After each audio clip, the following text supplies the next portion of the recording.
Okay, we're all set. We're all up there. Okay, finance is back in order after our short recess. Reconvene safety, and we have the sheriff here. This weapon. Thank you. Nice break going on today. You're fine. Well, So you want to start with your revenue side? You want to start with actually, I anything have a else? couple, I have a Okay. couple of items for the committee. One of them was on the agenda. And I don't think Supervisor Roselle can apologize because he probably was on. He just left. Oh, okay. Sometimes things, happen late, they don't make it to the agenda and they're time sensitive, so the first thing I have is on the agenda and it's revenue for, except the Governor Traffic Safety grant, $15,240. I'll move that on in. There's a second?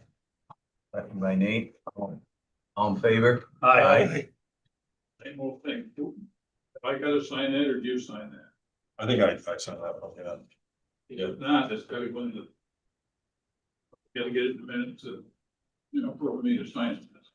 Okay, motion in finance. Second by Stan, any discussion on that? All in favor, say aye. I have some discussion. That's all. Okay. No, just got, is there any match that or anything we have to do with that? No, Just straight. yes, Gotcha. it's used for, Buckle Up New York enforcement, where we will check people down where those kind of stuff. Pays the salary of the deputy. Yeah. The second thing, I brought to committee a few months ago when we contracted with the Eden Center for nursing staff and medical health. Or, I'm sorry, medical and behavioral health in the jail. And I had mentioned that at that time that by contracting with them, it appears as though we're gonna overdraw our contract services line by approximately $70,000. And that I had breakage within the budget to pay that bill. The issue is that we have to pay that bill now, and we don't have enough money in there. So I do have to move money, and it's money that I can't move because it's 0.1 money or not money that usually. Right, you can't just sign over. So, yeah, we have 44,000 in there. The amount we need is a little more than what my estimate was. It's 93,000. So that's what we're looking to move into. 3150, 3152, 4068, and that's to pay the last quarter of the contract. So you're asking to move your point ones to your money from your point ones to your point four. Correct. To pay that. Thank you. Is that gonna get us to the end of the year? Yes. And there's also a dentist contract that's included in that. But in my defense, the 70,000, I figured. What I figured was the savings from NYMER from not having the nurses on the payroll, the liability was 25,000. But that doesn't matter in that line, but. There's motion from safety to send it. Motion. There's second from me. All in favor? Aye. Vote. Motion for finance to pay this thing. Your second by Stan. Any discussion? All in favor, say aye. Aye. You else want to bring the floor? No, sir. Champagne? We're gonna take that. Oh, does. Oh, the roof.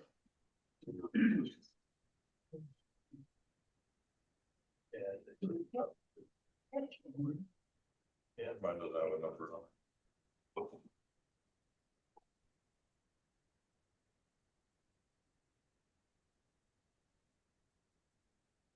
Page 9 starts with Athens. Eight is traffic safety. Yeah. Okay. Page 8. Traffic safety, sir. Yep. Just move next. Pay for it. I know. Yeah. Just working. Any questions on traffic safety? Yeah, there's no change, in the past. Right? Does that mean we're safer or not safer? Well, those are grants, again, You those stay are, off the roads. yeah, those are traffic safety grants that we get, as you can see, it's a problem. And again, those are used for special. Okay. Okay. The next line I have is sheriff's fees other. Yep. Those are civil fees and services that the civil office provides, tax, sales, that kind of thing. And I think we're good with the number that I requested. Right, and you got the lives. And under that, Yeah, live scan.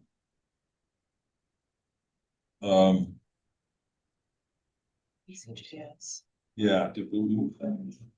Or I'm not sure, yeah, I had a question because there's no Actual. actual there, so I'm not sure, I know that, you know, obviously we've been using live scan, just, I'm not sure. Well, it's not showing any revenue.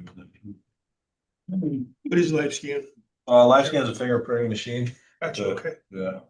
It's used when people are arrested, but it's also used when people come in to get their fingerprints done for pistol permit. Background checks. Yep. Gotcha. What's the fee now? I'm sorry, What's the fee now? for pistol permits, I can't be 100%, but I wanna say it's like 125, something like that. And we, Way up. yeah, most of that is state money. I mean, we did increase our portion of that a few years ago, but we haven't increased it.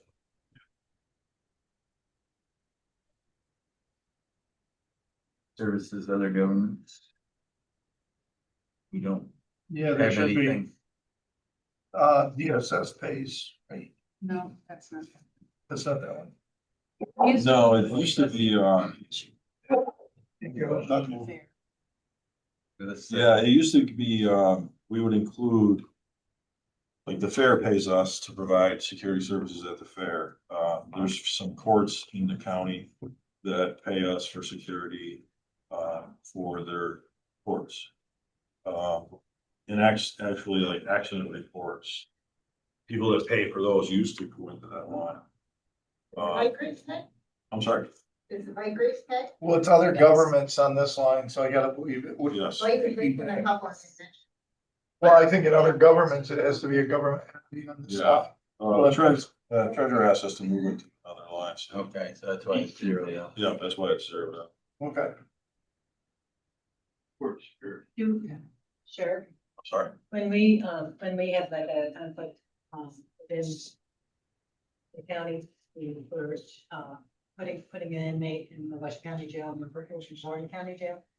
Do they just cross-reference or do they actually pay us? No, we usually have an agreement, where we don't charge each other. Very rare that we would charge them, because we do it for them, they do it for us if there's some. With the handshake, Yeah, Saratoga's the same. so we do with the 3 counties? Yeah, we'll do it with Rensselaer. I mean, most of the sheriffs are all good, you know, we're all friends anyway, so it's like, yeah. Just like the highway. Yeah, it's one thing I have. So interdepartmental revenues, where is that, or? That is DSS. That is the Yeah. DSS. Yeah, that's the DSS line, they pay for, Scott downstairs, and they pay for part of an investigator. So back to Cassie's question, where is the bike race? That got moved in the fair. 3115 is where that is. Contractor services. Okay. Yeah, and it does make more sense to have that in there. And there's 3, I don't know. Another reason to keep that bike race, right, Cassie? Bring them up to me, I'm happy to have. There you go. Too bad, killing my town. Tour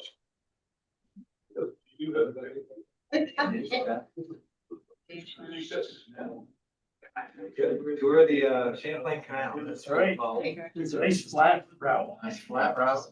Concrete. Yeah, Lot, neighbors will be a lot nicer. yeah, so that's where that other one that we're talking about is gonna be moved to. By Grace Fair. You think that we're gonna get 800,000 in there, Sheriff? You did. Well, is That's that, also for- That's Is that probably Fort all, Edward? that's That's Fort Fort Edward Edward Whitehall. That's all that's in there. yeah, I think Fort Edward Whitehall, it's the fair, it's the bike race, it's the, they had fireworks at the fairground. There was like three things that were paid events that, I'm sorry, they were It's in there. for-profit events where we charge. We don't charge for, when all the towns, villages ask us for extra security, you know, we don't charge them because it's not it's not a for-profit, so. Is there any other questions on revenue side? Is that Sasquatch Days, doesn't get charged, or Mental Days? Is that what you're saying? Doesn't, unless he shows up. That's fine. Good enough for profit. Next thing I have is 3150 jail. Okay, yep. You wanna do all the revenue first? Do all the revenue first, then, all right. Page 10. Yeah, that is, board-ins. We actually had some board-ins this year. It hasn't been the case for quite a few years. But we did have some board-ins from another county. Right. Back on page 9. We've got the income from polygraph, we've got a polygraph for 35, We do. how come probation's Hired. paying somebody else to do it? I don't know. But question. If they've got the service, Right, got the ability within the county, why are we hiring a contractor to do it? I was wondering that myself. Pick up the phone. What does he pay per polygraph they sell? Bye. $400? Yeah. Hey, pay the what instead? Or I should. Well, wouldn't it? No, we don't know that. I don't know, maybe there's a reason, but it We text him. doesn't occur to me right now. Okay. Yeah, you might have a reason.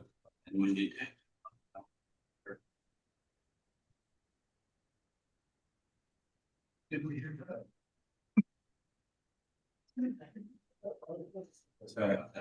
The sheriff didn't say he was agreeable to it, he just wanted why. That's what he actually said. Of course we would do it. I'm not sure when, how much he does or what he does or who he does, but. Seemed like significant amount. Yeah, yeah, it's probably for building cases and stuff, so maybe they have to be different, I don't know. Okay. Maybe But I know maybe we- they were. Yeah, They but should be talking to each other.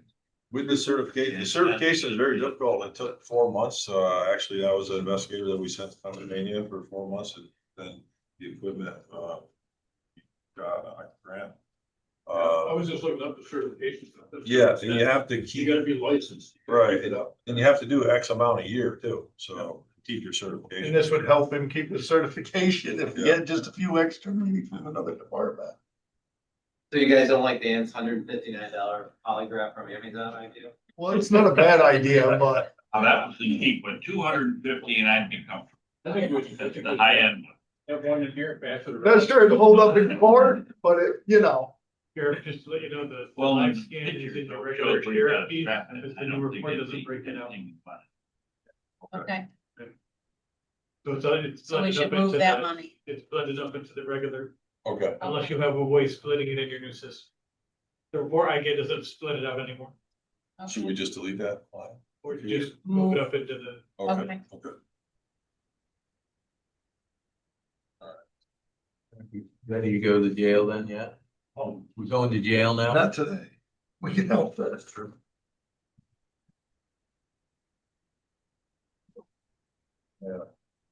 We got the board meeting. Right, We're still on. we're still on, we didn't get down through the thing here. No, they stopped, went backwards there. Okay, Yeah, yeah. yeah, the chairman did. Yeah, the first line is inmate boarding, like I said. The next line. Commissions, rebates, payments, that's contract with GTL, it's a phone provider, tablets. That the inmates have been paid to use. so that they can be in contact and. I was down to visits, that kind of stuff. Yeah, Cassie. Can that number be higher? Because when you look at your budget higher than that. It's all based on usage and the number of inmates we have, basically.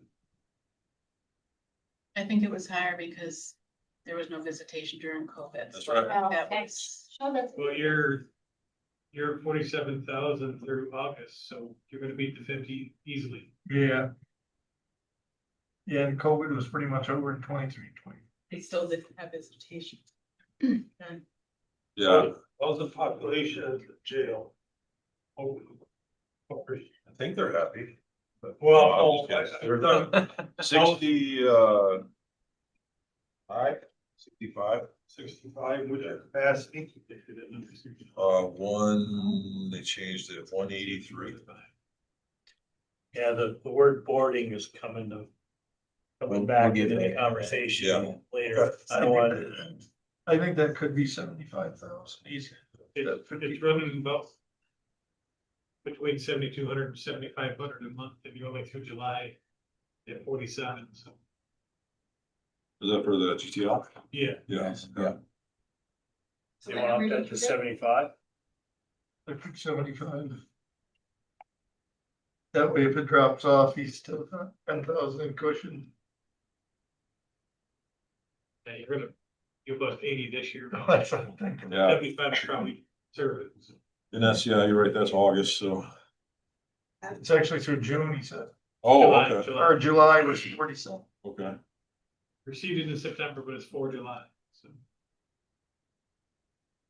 And part of our revenues. Air Department revenues is, Gina, Meals on Wheels. And that's what they pay us to provide the meals, for the seniors. Even the meal prices are up, they tell us. The food prices are higher, much higher. So we're looking at different ways that we can, try to lower the cost of those. I had to talk with our food services director last week. The one thing that Gina and Tony, our food service directors, they're extremely proud of the program. Yeah. I know that the seniors in the county are very happy with the food. And it's obviously a very worthwhile, program. What we do, we look at ways to try to keep that cost down, every year. But the food prices are what builds. You wanna go on to that DWI right here? Sure. Just I recognize that, we did receive some, state ready, that 32,000 that's in 25. Oh, That was for state ready inmates. For a while, as you know, the state wasn't taking, inmates. After they've been sentenced to state prison, we were still holding them, so we were able to charge them and have them pay for the time that they were in the county jail.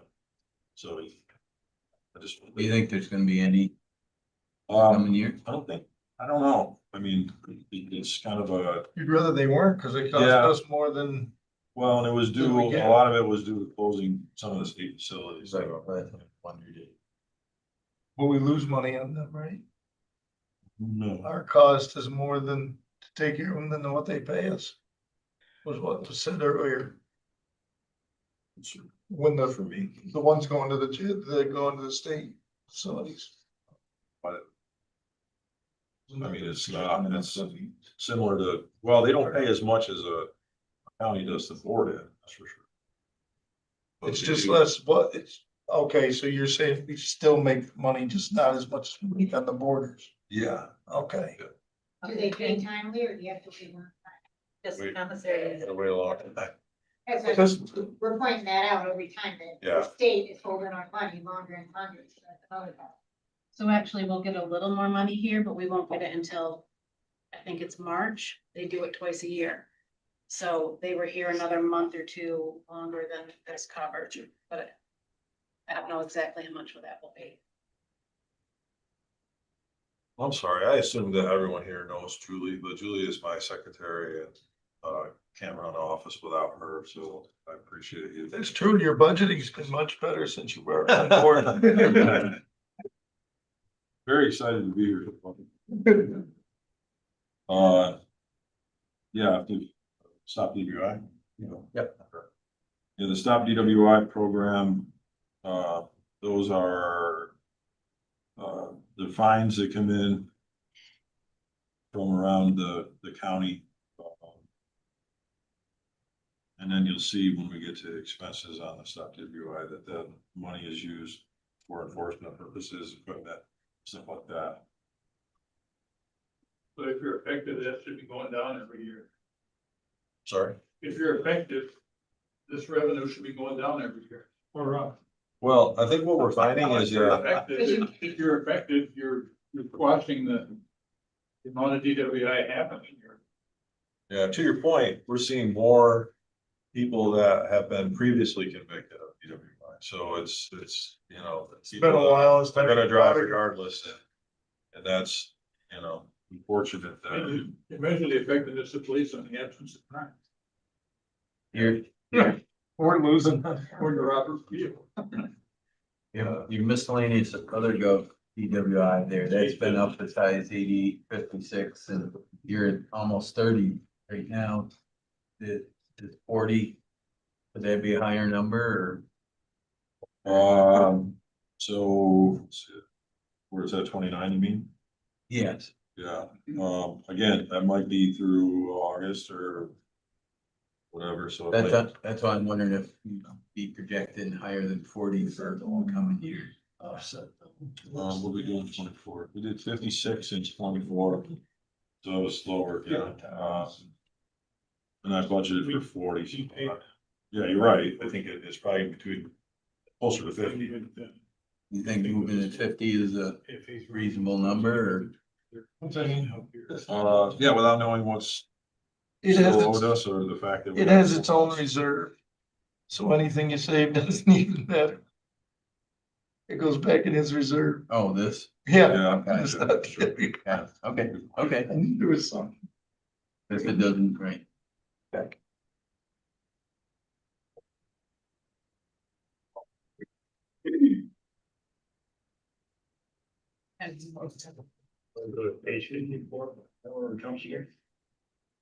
Yeah, I got 54 with traffic safety here. Yep. Yeah, this one, we've been trying to, get our traffic safety board back up and running.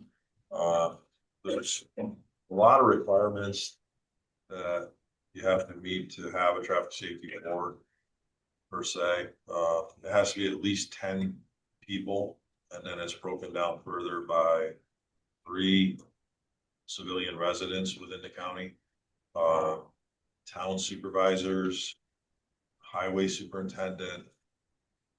Can't remember all the categories, but we've tried and we've gotten close to having 10.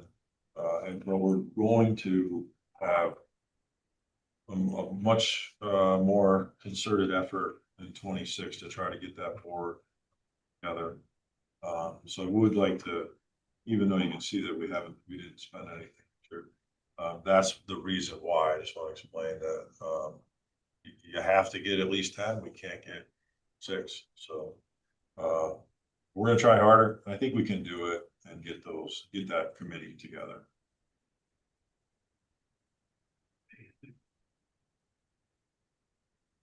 And what's that do for the residents, county, traffic safety board?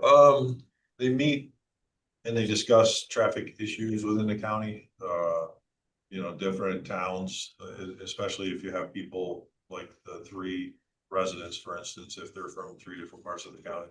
They'll discuss issues that are going on in their respective towns. And then we'll have members of the board that are there also that can speak to the same concerns. And then obviously the myself and the undersheriff are there, so we get to see what the traffic issues are and try to help out in those. And also, you know, there's the ability to get pamphlets and traffic related information and things like that. But as you can see, it's like travel, printing, educational staff development. Historically, I think if you went back, there's, even when we had, I guess I should phrase it like this, even when we had the committee running, but we spent very little out of this, but we did have some cost. Is it really worth saving, or should we save the money? I think it is only because of, this county's, we use money from the traffic safety. I think we have to have a board, but, the problem is that we just can't get the right people, the number of people meet the requirements that the board has. But we do get funding from the state related to traffic safety funding, so I think in order to, continue to receive that revenue, we have to have a board, or at least be attention to get the board done. So you don't you also have to have a board if you wanna change speed limits? Don't they have to? weigh Yeah. in on speed limit in order to change it? Yes, they would have a say in it. That's why We they get a lot have, of requests for that. They've been changing them and they haven't met. They've been changing them in Hebron and they haven't met That's the last time you changed. a year or two ago. They had to go. Had to go through the It state. never comes here. Goes to the state. I think that it's. I think you're right, it's supposed to, but But it's it's, a traffic board check off and I on. believe, to your point, I believe that as chairman of the traffic safety committee that can't get people on. I do have to sign off on those things, so I still sign off on them, even though we don't have a committee. But I just, obviously, it would work better, in my opinion, if we had the committee, because we would be able to hear from the public and hear from the people and have the supervisor. be so we have present. 3 retiring supervisors, that would be your 3 at large. There you go. Then you grab 3 more that are there and those other specific and you're there. And it works out because Daryl and Dan are opposite ends of the county and Jim's the other one, so. Well, I think I was in the mix anyway as a sitting supervisor, but I guess I Yeah. could become the resident. I was just thinking of an easy way to get there. I think we can get there. I do too, and speaking with the undersheriff, like I said, and last year, we had a couple of residents that were interested, but it was just difficult to get the whole thing together. But it is worthwhile and obviously beneficial, so continue to try. Next. Next is, so we're at 11, admin regular earnings. That is, the command staff within the road side of the sheriff's office. Myself, under sheriff, captain, 3 lieutenants. And I left that.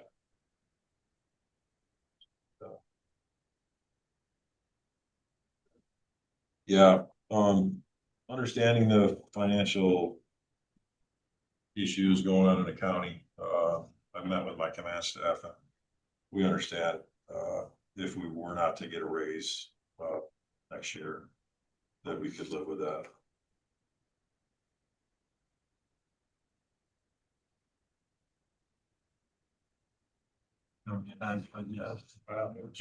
Oh, well, it's not in there, right? It's not in there, Not in no, there. that's not changing it. It's just not in there.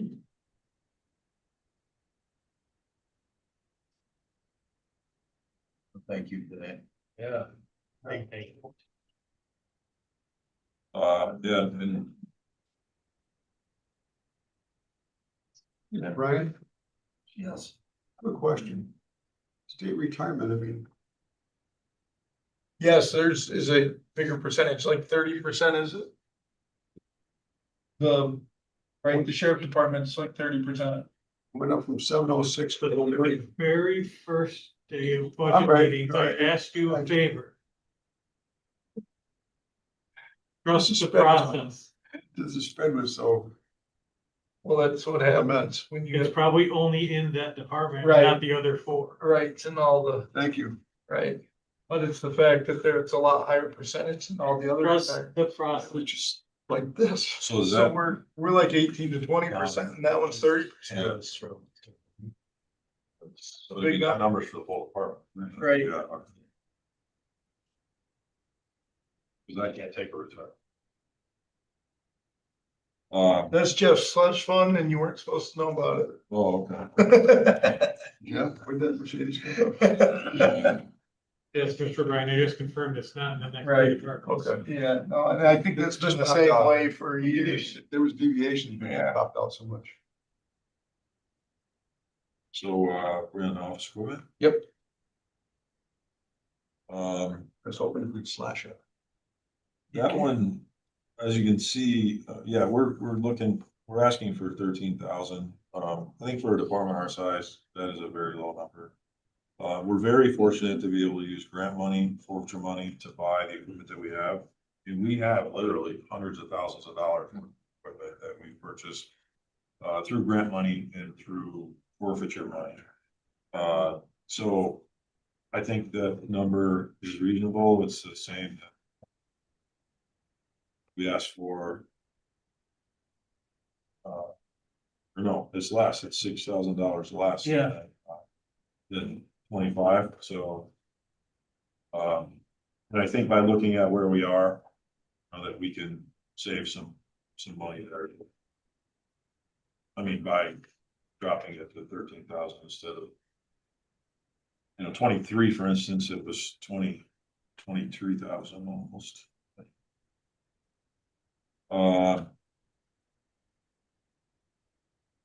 Vehicles, it's showing 0 out of 25. We're asking for 5,000, which has been what we've been asking for. What it doesn't show is that we've already purchased them, column mounts. Or some of the cars, I believe it's the newest ones that came in. The computer mounts in the car, so there will be money coming out of that. The next line, the equipment line, you'll see that's a big number in the 25 amended budget. Well, actually adopted amended. That line is what pays for the bulletproof vests. It's a 5-year vest cycle thing. They're warranties for 5 years, then you have to get new vests. So we try to do it on a 5-year basis. We also get half of that money back from the state. So we got them last year. So we don't need to buy vests except for new hires or lateral transfers or things like that. So that's why it's so much lower for the 10,000 than the 56. In case you saw that.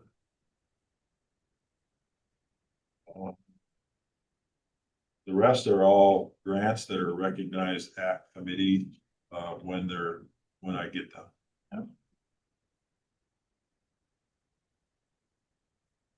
Done telephone? Yeah, double. Right. Yeah, the Verizon, that's Verizon AT&T, the prices went way up. It looks like we're gonna be about $10,000 over. However, you can see that I had lowered it from 28,000 to 20,000 to try to meet the 3%. Yeah. Reduction, so it's really back to where it was. Had I left it where it was the previous year. The next one is postage. You gotta believe though that telephone 35 would probably cover that, right? Well, I've got, If that's for I've got- July it looked like- 17. yeah, I'm saying we're probably gonna be 10,000 over the budget. This year, Correct. right? So if it was 35, we would be 20. We could take out from the 43 too.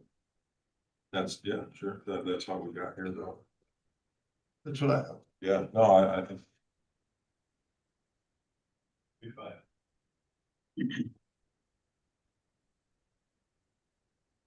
Postage, just what it sounds like. The cost of postage is going up.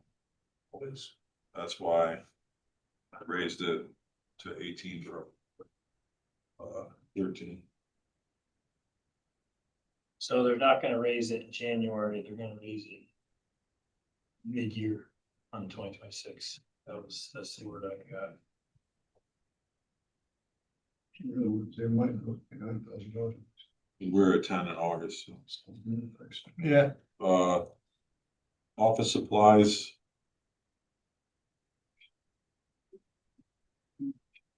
Staples, WB Mason. yeah, that's, Staples, WB Mason, That's pretty consistent. pretty consistent, yeah, and I think obviously we're good, we're not. Probably be under, right? In live scan, you're probably just doing more of them, or they cost more piece. So, Yeah, and live scan is more for supplies for the live scan, so it might be, the more of them, the more supplies you need. yeah, but we have, we don't need. We have, one in Fort Edward, one in Whitehall, one in Salem, and one in the jail. Find out quicker if you have a record. Sure, why'd you go to 0 on contract expenses? No. Pretty low. 31. Is it the next? Yep, you're in the next. Oh, okay, then. Yeah. Okay, those are two, one's a software item that we're no longer gonna have, Okay. and, yeah. Xerox, we don't have any. Oh, Xerox, yeah, I used to lease Xerox and then I got in trouble for that, so we don't lease stuff anymore. You're encouraged. Yeah, so that price is going away as well. Oh, good. And the meal reimbursement, that's an adjustment that Al's making, right? Okay. Yes. That's why I was. Everything else? The next, one, two, the next, 4, 5, 6 or whatever, those are all good, they shouldn't change. Doesn't look like, obviously, we're gonna be over on any of those, go down to DCGS fees, live scan. Yeah. That one is trending low, so, I mean, but that, you know. At the end, when we're trying to move money around, this is the money that we can move around, right? So if we have to cover other lines, but I'm just making note that, that we don't, it doesn't appear that any of the lines at this page are gonna be over.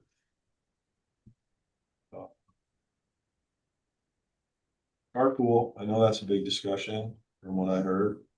And we're charged, obviously, as you know, by carpool for mileage. They did drop it from in 25 from 24 by quite a bit, like $40,000. And it looks like we're gonna be right around what we budgeted for, which was $450 for 2025, so. I did raise it though to $495 because I'm not sure what's gonna happen with the support and with the cards. But I would like to say, and I know it, you know, the whole car fleet line used to be in my budget. Got moved to DPW, and I have to say, working with Deb and Jamie, they're awesome to work with. They're very good. It's a good plan of replacement. But again, I understand the financial constraints that the county is under. I know they have 10 cars in the budget. I've talked with Deb and asked for some more data from Jamie with exact mileages and which cars he was looking at. Because really, again, you know, just so it's not in my, you know, in my budget, so. But we use them, but it really is up to them kind of at the end of the day. But I did ask that if we could, I'd like to cut the 4 investigator cars. That seems to make the most sense to me because looking at the mileage and the fact that they're not on patrol 24 hours a day, they won't get the excess mileage that those other cars would. And I'm just hoping that by cutting the 4 investigator cars, that would help the deficit that the county is in. I think we're only lacking 40,000 at that point. And that might be available in their fund balance. So if we did the 4 investigator cars in one of the 5 patrols, if you could make that work, I think it Did you get you even? If you can make that work. I think we could as long as it wasn't the canine. No, the K9's in a separate one. Yeah. And there is a reason for that. Yeah, he has to drive with his paws. Yeah, we haven't got to that, but that'll be. But yeah, I, you know, we went, And you don't have to answer right now, Sheriff, you can talk to Brian about it later. yeah. Jamie is very good at tracking these cars. He does an excellent job and, I think the program works well. My only concern obviously is getting high mileage cars, that are on patrol, that are responding, you know, to, serious incidents, making sure that they're, physically sound. You know, And that's so- why I'm saying you might not want to answer now until you know which 5 they're scheduled for replacement. We do, I do know. Oh, you do. I do know, yeah. That's why I'm saying, I think we can do, without the floor investigator cars and you one patrol would, you know, that's gonna hurt, but, as long as it wasn't the canine car. And the only reason I say that is because we used to use Fords, exclusively Fords, and then we couldn't get Fords anymore. Well, and then in the meantime, Ford changed the size of the car, believe it or not. So then we had to even get different cages and all that kind of stuff, but nothing fit. And then after they did that, they're just very hard to get. Durangos, they started making a Dodge Durango, police vehicles. They're also very, very reasonable compared to the Explorers. However, this canine car, the reason that we need, the canine car and have the extra, or I think it was like $5,000 to upfit it, was because the insert for the dog doesn't fit from the Explorer into the Durango. Basically, that's the story. And that's a very important piece of the canine car, because it is heat, it's temperature controlled. So if it gets too hot, or not too cold, but if it gets too hot, Yeah, the it door. will actually pop the door open on the car so the dog can get out. And also the deputy wears a button on his belt or her belt. And if they get into a tussle or somebody's fighting with them or trying to hurt them, they can hit that button and the dog comes out of the car. Right. So that's why there's a difference in the canine car versus the regular patrol car. That's why I said, you know, we'd rather keep that instead of, to make a long story longer. But again, if it's a safety issue for our deputies, you know, Yeah. if you need 5, you need 5, but if you can cut one, it's a huge thing. Okay. You mean 5? Sorry, You mean 5? one of the. One patrol, yeah, but 5 total. Yes, sir, yes, sir. That would be about 250,000. All right.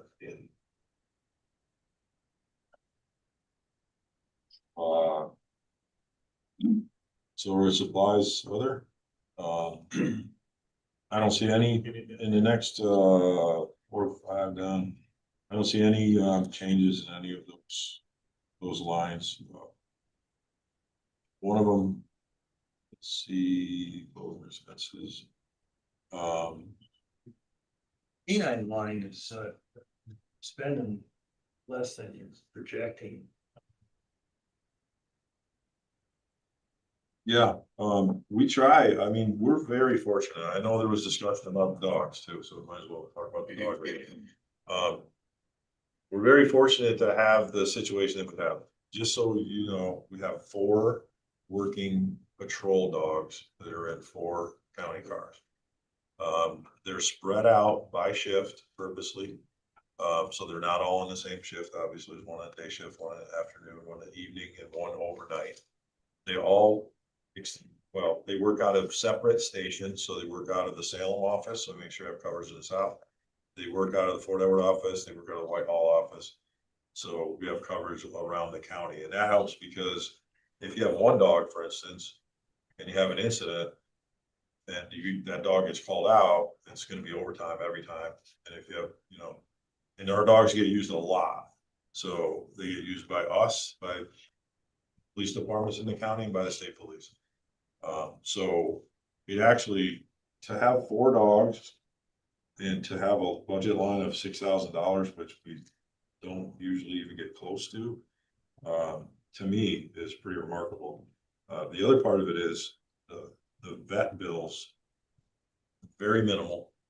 And I know that from being a dog owner, that we could eat up that $6,000 with one dog with a serious issue, but thankfully that has not happened. But we make sure that the dogs are all have the visits that they're required to visit. We have one veterinarian that pretty much donates her services.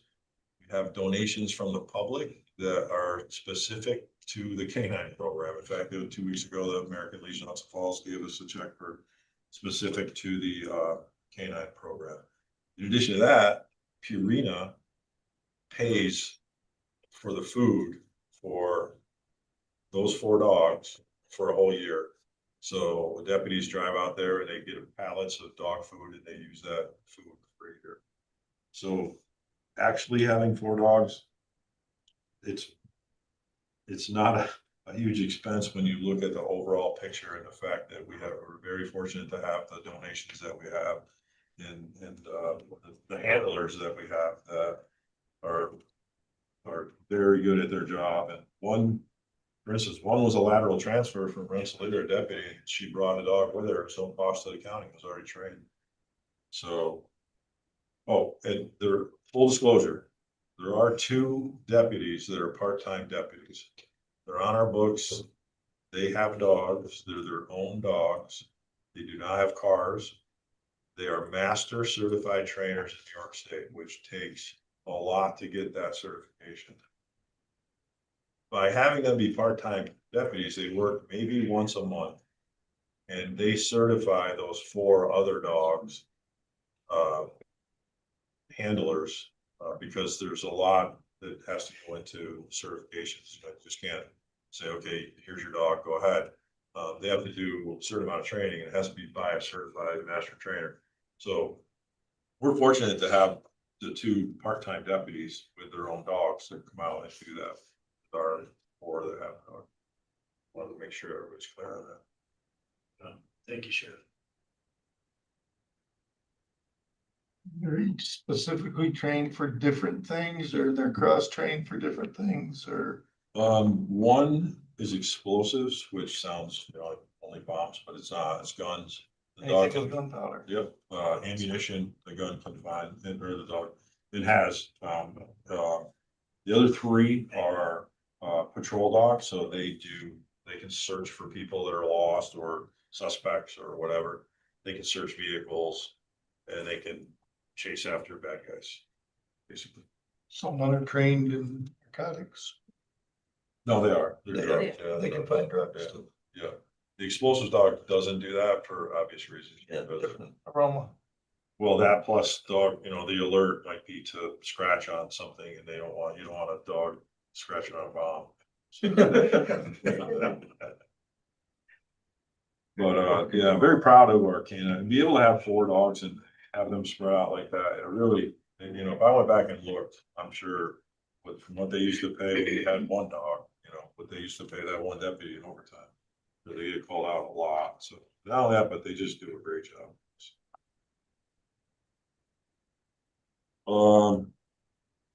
One right under that, installations. That's showing a 0, however, there are bills pending because this was, to the treasurer's, this August, my sheet is from August.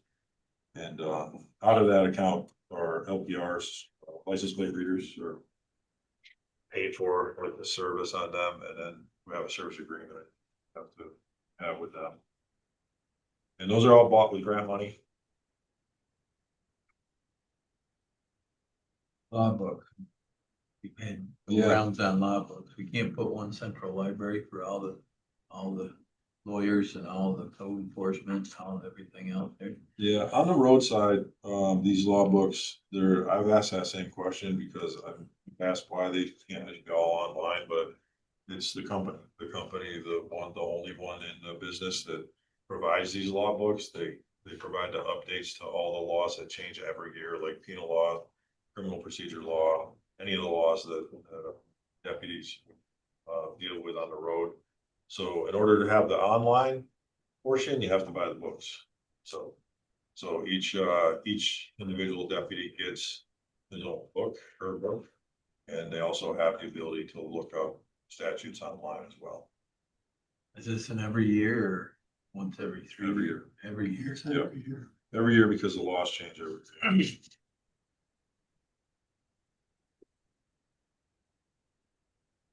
Any other questions on that section? Official regular earnings. Yep.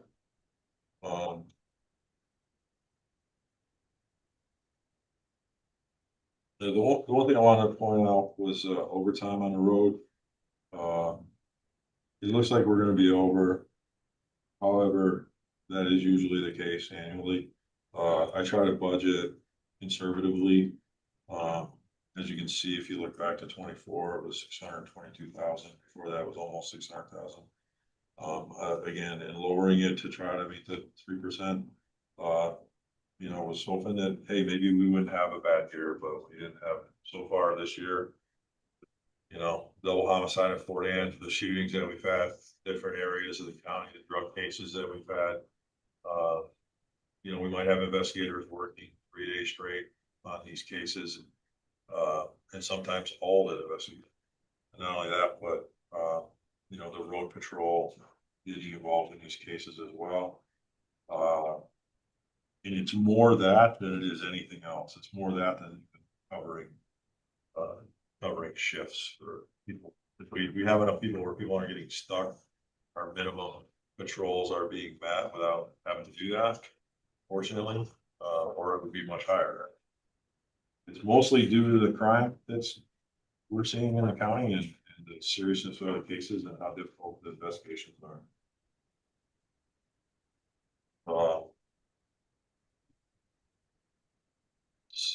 Oh, and the one thing I would like to point out is like we talked about recognizing that revenue from the fair, the bike race and fireworks, and it comes out to about $73,000. So that's all overtime. So if you look at what I'm thinking, we're gonna be at least 100,000 over, but 73,000 of that we've gotten back from those various sources. So Are we covering our costs when we're doing that? we charge them, we charge them, I don't remember what the rate is, but yes, we are covering our costs. Well, Lieutenant Daniel does a great job. He figures out right to the penny how to.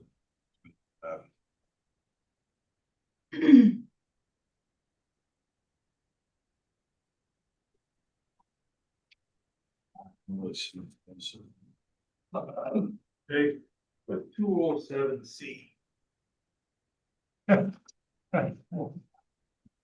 remember what 207C is, but I'll let you explain it. When someone is injured on duty and then they're paid. Physically, whatever. Like a salary continuance, comes out of a different. Yeah. Sheriff's deputies don't get workers' comp, they get a full pay 207, the section of workers' comp laws 207C.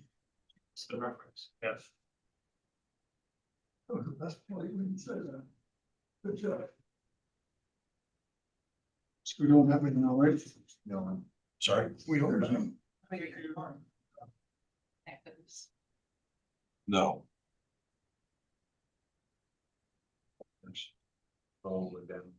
Yeah, these are. Reimbursement.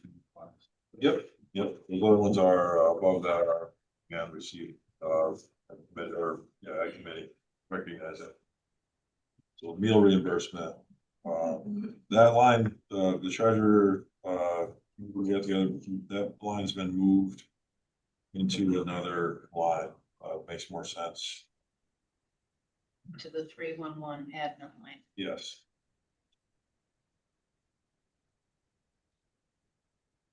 Think you're gonna have to buy a bunch of uniforms, it looks like you're for the suppose, because it looks like you're. No, the way that works is, that's the uniform, that line is for uniform and clothing for school resource officers. Yep. Those costs are built into the contracts with each school. So we like when we hire somebody, the school agrees that's the person they want. We pay up front, or not pay up front, we pay for the uniforms the first time for the deputies, whatever they need for uniforms. but we include that in the cost that we give to the schools. So you have an offset revenue line. Yes. Yes.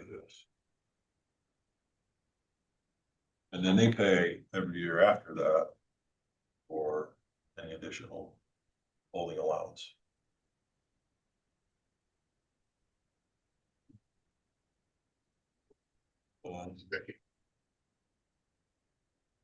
We've done part-time? Yep. Yeah. Yeah, as you can see, the part-time, was pretty good. On the road, looks like we're gonna be under a pretty good amount, but again, that's something that I would move to another line if I needed it. One of the ones that we talked about might be over.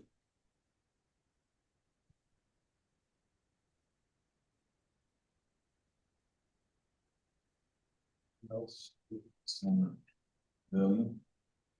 Yeah, civilian is, the girls up front, Julie and, our senior account clerk, and then the girls in civil. We do have a vacancy in civil, and it's a, clerk position. And in looking at our staffing pattern, and again, considering the situation in the county, then, could not fill that position, still be able to, get the work done that we need to get work to get done. And I think with benefits, we figured that about $54,000.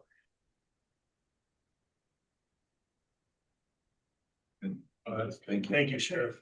That's huge. The rest are.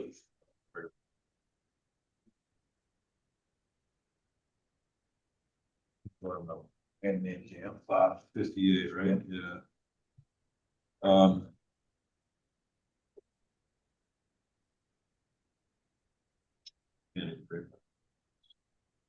Oh, so this line is actually just one person. It's the captain. You know, he's not in the union. So it's just his salary.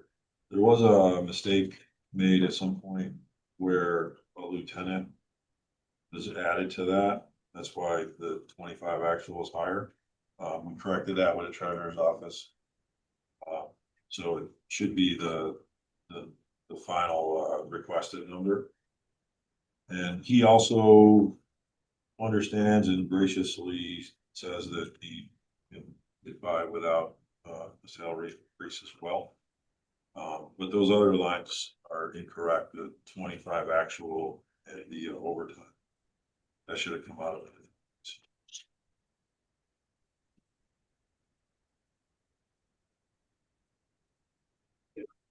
That's the correct numbers. Thank you. All right.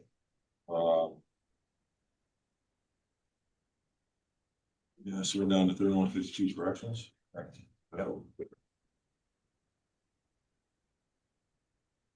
So again, on the, yeah, on the point ones, regular earnings.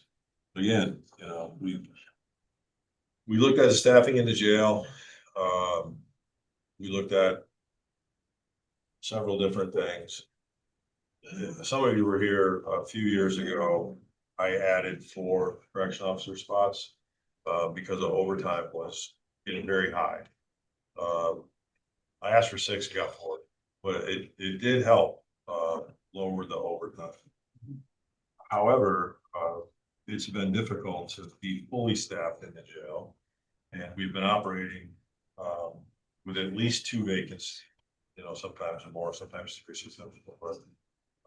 Currently, for instance, we have 4 vacancies, and we have 2 people that are already almost done with the hiring process and have passed all the tests and all that.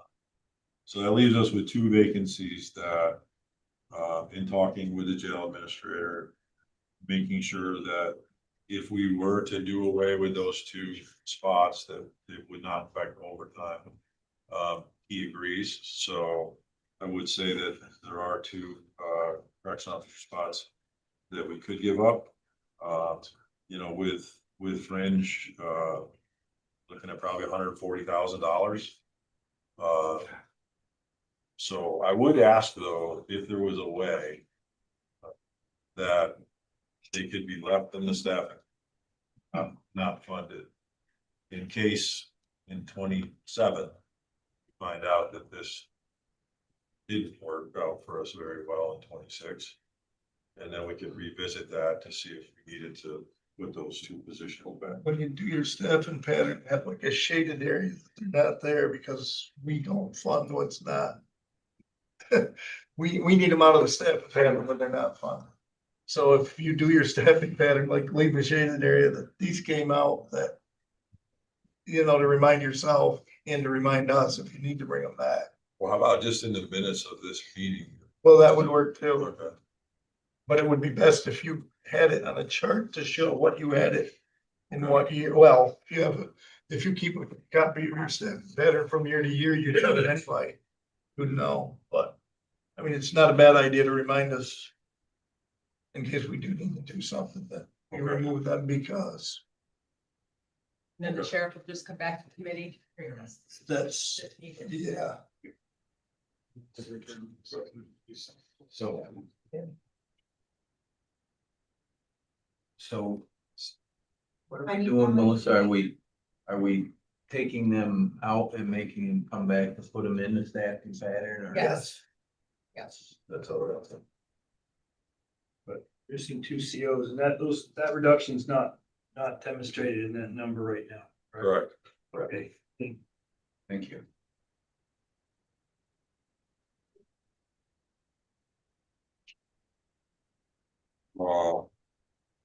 Sheriff, since you're talking, I'm sorry, since you're talking about your vacancies, do you also have a vacant clerk position?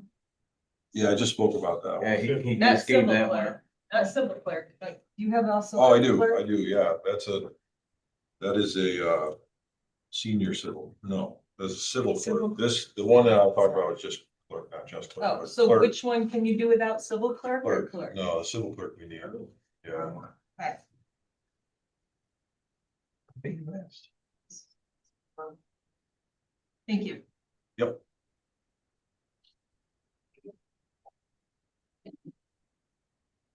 Equipment.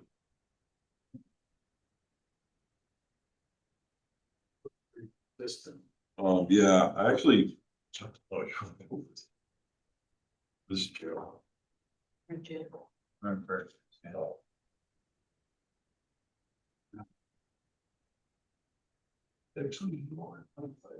Oh, that's why you do it. Yeah, this, typically we would buy a lot of stuff out of this line, so, but it would be office chairs, for instance, and so there was a request for some chairs for this year. And I said, let me take a look at them, and I think we can get through some. So, but it also, the one thing that makes me a little nervous about not this any further for putting it is, still went from 25 to 20. It's equipment in the jail, like in the kitchen. So an oven or something like that. You have a problem with that, you know, you'd eat that up quick. Freezer, you know, we've been repairing a lot of that stuff, but. And that's also your Meals on Wheels people too, so you kinda gotta fix that as quick as you can. Yeah, but I mean, that's why I think. Yeah, I'm lowering it to 20,000, but I just wanna make sure that. What comes out of that and. Might be a possibility here where I come and say, you know, freezer broke down in the jail or whatever.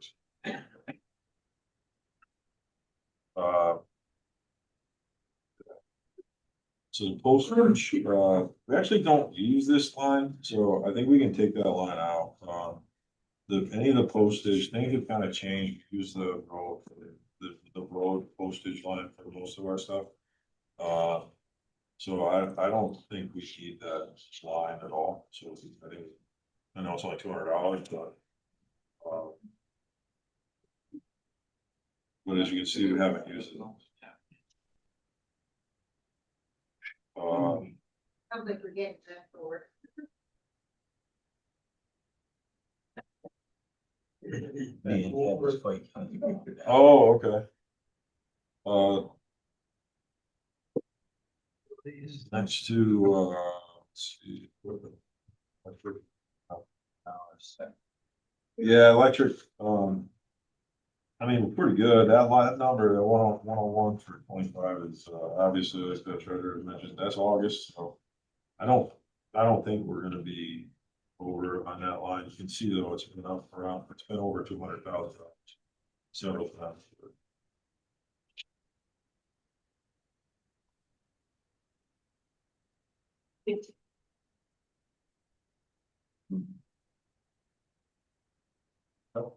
Food issue.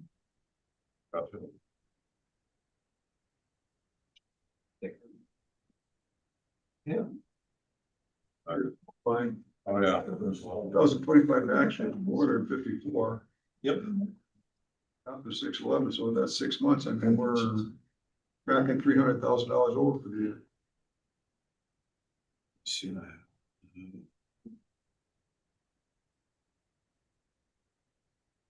Six twelve is adopted was 611. Yeah, Actual amount to date is 454, and that's, I think, 6 months. Maybe they bought some of it. right. I didn't know that for sure. No, this, yeah, so this definitely has to do with, food cost increases. I met with our food service director the other day. We looked at different things that we could do over the next 3 months. We don't wanna,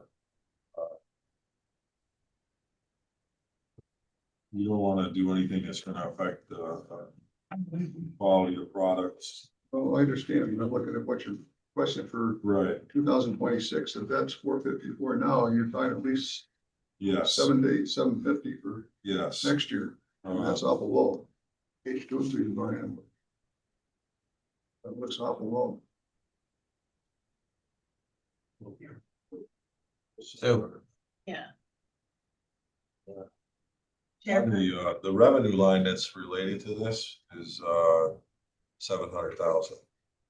So 721,532. This, so. And that revenue line is just for Meals on Wheels. Yes, what it does, Buys this the food. food is included, Meals on Wheels Right, food is. no, what I mean, so you've projected less money for food altogether when Meals on Wheels is giving you 721,000, so I And think. we have that cover part of the salaries for people, for the food, or is that for just straight food? I think It's stuff, it is salary, yeah. it's labor, everything, but it's still based on the price per meal. But I mean, so the food, But we The pull food. out the cost of cups and stuff like that, Yeah. we put that into supplies other. yeah, So that's why the food cost is not the same as our Yeah, revenue. So if our food costs are going up this much, are we gonna have to increase the revenue? that, they did increase the Did. revenue to do that. I think you're right that probably this line, the food may need to be more. You spend 450,000 halfway through, you're closer to 900,000 unless that's through August. You know, where that's through, or some order. unless there was other, yeah, there could have been food ordered ahead, or there could have been events that you provided. I don't know. This isn't like carpool, it's a bill, monthly bill. Right. It's ordered. It's ordered, so. yeah, and we looked, I talked to him about trying to Oh, order the stuff on inventory. Amazon, whatever you could get the cheapest prices. One of the good things in this is if you go down to supplies other. 428001. Those are related to packaging of the meals, the utensils, Yeah. anything related. It looks like we're gonna be well under that, and I think this was this the first year that we built Yes. those out? This is the first year that we kind of changed those lines, to be more reflective of what was food and what was supply, so that they used to be all together, in other words, like packaging, food, it was difficult to see where our cost was coming from. Clearly, it's the food, because the supply line, is gonna be significantly under, so we can move some money from 428001 into the food line. And that'll be helpful, plus the fact that the revenue is higher than what that line is. You're pretty confident in this, that the 653 is adequate, that's all we need to really know. I would say I'm confident that with not the underage, whatever you wanna call it, in supplies other will help offset most of what the overage is. I can't say that it's all. But I gotta believe when you do this, you do like the price per meals. And Yeah, we times do, the yes. estimated meals is how you get that number. Correct. And that shouldn't really change Right. once you've got It's- that yes. figured out. Yep, it's based on how many meals they Yeah. did last year and. So if we go to supplies other, Hey, Sue's hitter. I'm curious, because we have two tracks of food, right? We have one for Meals on Wheels, and we have one for inmates. It looks like going through audit that most of the Meals on Wheels is purchased locally. Yes, And while the inmates is purchased through state, New York State tax system for food preparation. right. Do we ever research as to that cost through the New York State tax? Is that going up? And is the quality of food going down because of all the chaos? No, I would say that knowing our food service director, you would let me know that if that was the case. I don't think there's any price increase from the state, from those meals, but honestly, it's just easier to have one food line. And I know that both those comes out of there, but they're cooking meals for Meals on Wheels and inputs as well, but. Right. There's two different menus. Right. Oh, yeah. Right. And it's the Meals on Wheels, to your point, that those prices, and they do buy the food locally. Those prices have gone up considerably. And it may be based on some of the types of the meals that they're serving, so that's why I talked to him a couple of weeks ago and said, not to lower the quality of the meals, but to maybe change the types of meals that are for the next 3 months. So that we get an idea and try to keep that line down, but. Is there a revenue line for the Meals on Wheels? Because I know a lot of seniors really appreciate the fact that they come and they actually pay and Yeah. send money in for There those is, quality that's- meals. Yeah. Yeah, all that's I- that's the 721,532. Yeah. So they appreciate the quality meals, and if they didn't like it. Oh, most of the yeah. Seniors I No, know. Dana, That 721 comes from Office of Pay Aging. my stuff. That's not donation.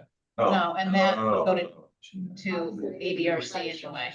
Office of Aging, And I believe that's state money. I checked it yesterday. I would guess. yeah, Oh, they took it out. so $75. tracking our contracted services. we're gonna get down to there. Thank you, They sir. can be We're headed very- that direction. Yeah. We're good with Good with the, Yeah, they do. contract services, yeah. So the reason that number looks so big is that is our former medical line, our former BHU line, and our former nursing line, which still yet to come with that line now 0.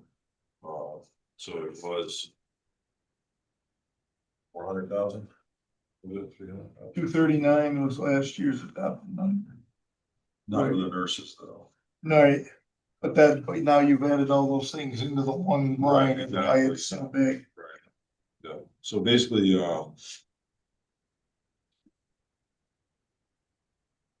combined. yeah. Yeah, 25, the nursing line was 438,831. So, prior to contracting with Eden, this line would have been lower like it was in 25 adopted. And then the next numbers amended, that's where we moved the money that was left in the nursing line at the time into this line, but But basically, that's all the medical services in the jail. Now it includes all the nurses and their fringe and their benefits. That's the reason we're almost doubling it next year, 900,000. Yeah.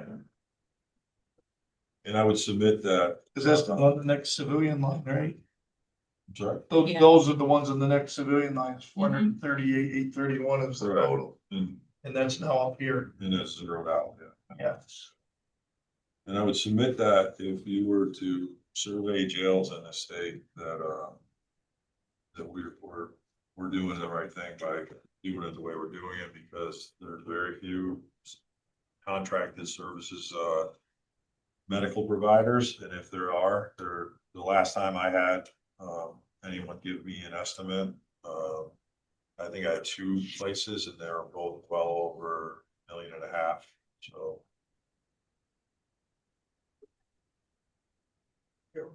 Okay, we got to get into and move down. Okay.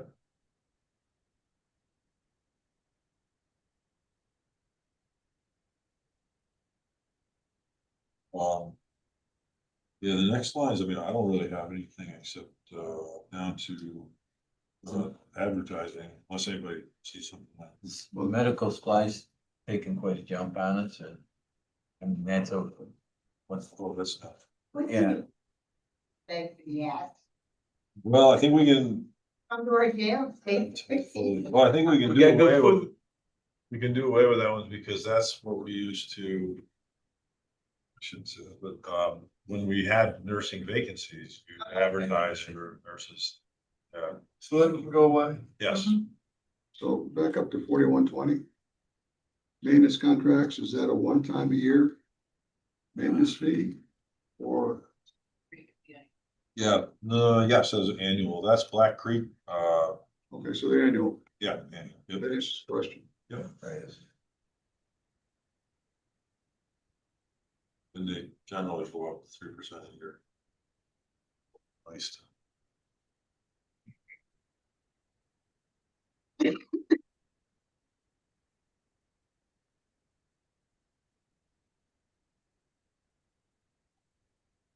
Well, once again, Yeah, the jail also has the same, LexisNexis. Yeah, they have a system where you have to buy the books, you get it online, and actually, that includes also inmates as well, yeah, those are inmates. LexisNexis is a library. Yes, and Yeah. those, I stand corrected, those are those are for the, Yes, library access. Very good. the ammunition line's fine.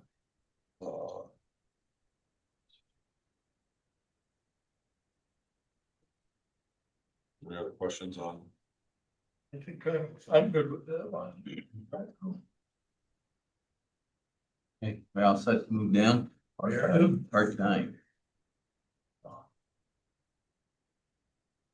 Uh, 3153. Yep. So, believe that we're gonna be significantly under on this line as well. So this would be another line that we could use to, any funds to cover any overages that I may have mentioned. We don't have as many part-time officers in the jail. We'd like to have more than we have, but we haven't been, as you can see, the last few. The usage in that one.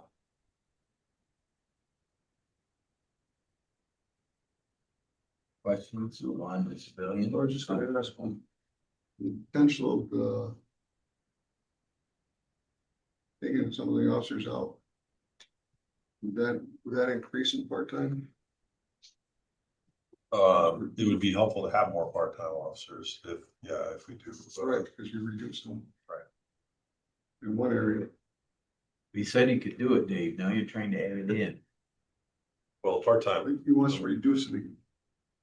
Reduce it again. oh, no, you talk, yeah, those aren't, I don't think those are budgeted. 75,000, you used 23 so far, and that's 46. You only bring them in Right, to prevent overtime is kind of how that works, right? Yeah. We're bringing in a part-time guy to overtime. So you budget it so that if you don't want that money not there, so you can't bring it part-time because you'd end up spending overtime, which is a lot more expensive. Yeah. That's the, We that's the short basically- story. Yeah, You're- and if you can look at 23 and 24. Yeah, that's why I budgeted for 70,000. But thankfully, we'll be honest.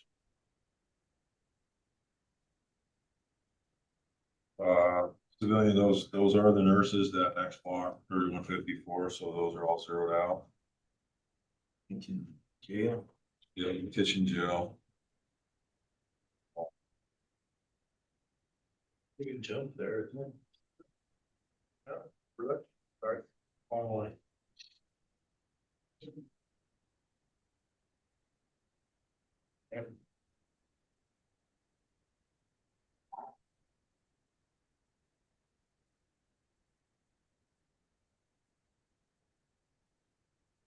No questions there. Question, John, it's all good there.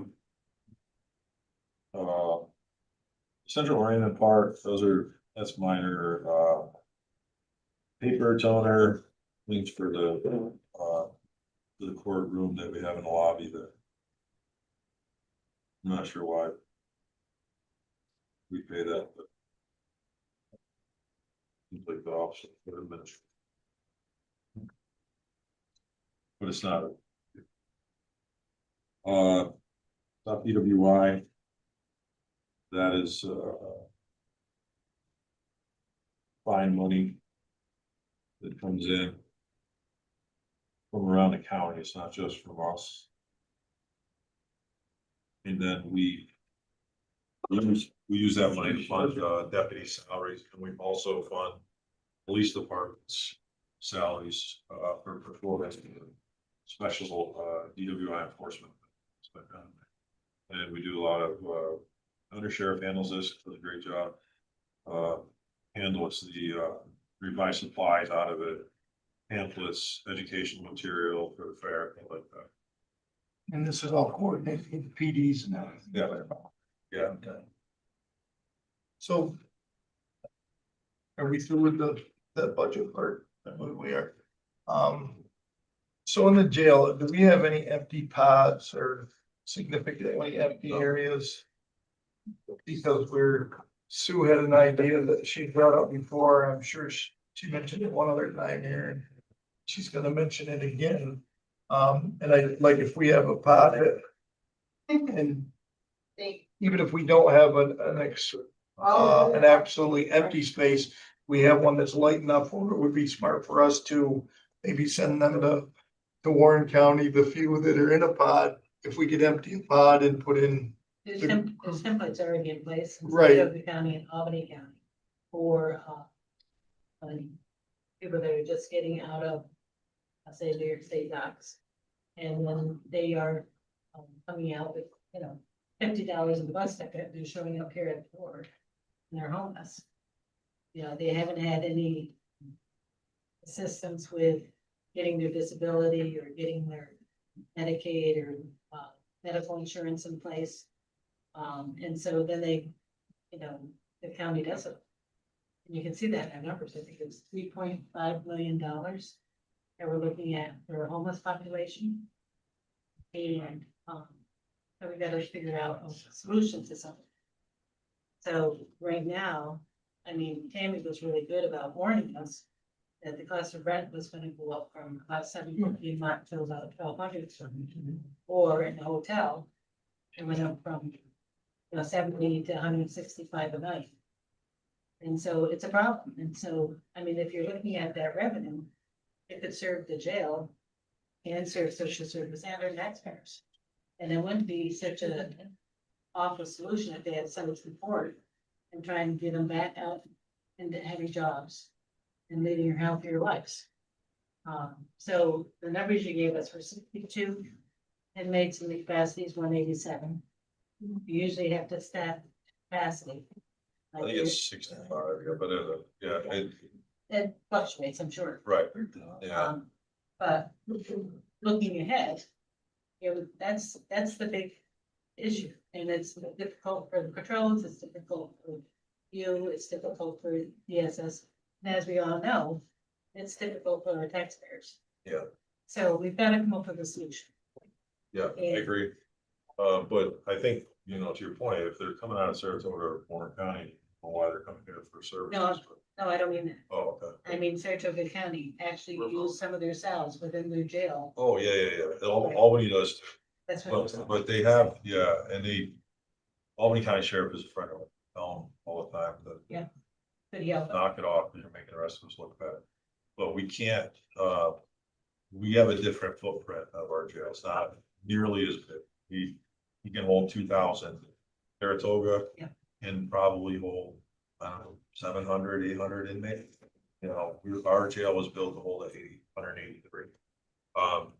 And it's not 183 cells, those are double bunked, so I'm not sure exactly how many cells there are in each pod. But our problem is the state, I know this has been a recurring theme throughout most of these budget meetings.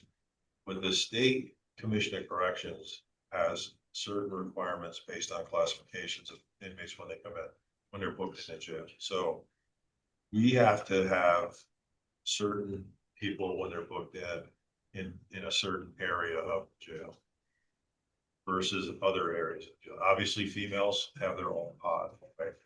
So that's one pod that's just can't do anything with. So that leaves 3 pods. Based on age, based on the type of crime, based on mental health issues, based on a lot of different things, we have to have them classified and be separate from other individuals inside the jail. That's our issue. And trust me in saying that, you know, we have, the commission comes in and they do inspections on our jail. And we continually looking to ask them ways that we could do things differently. For instance, with juveniles, I know that's been an issue. We've been told, no, we can't do it because of the way our jail's laid out. We would take a lot of construction, a huge cost to be able to have something for juveniles, for instance. It would have to be a separate building attached to the jail with a separate entrance without sound or sight of other male inmates.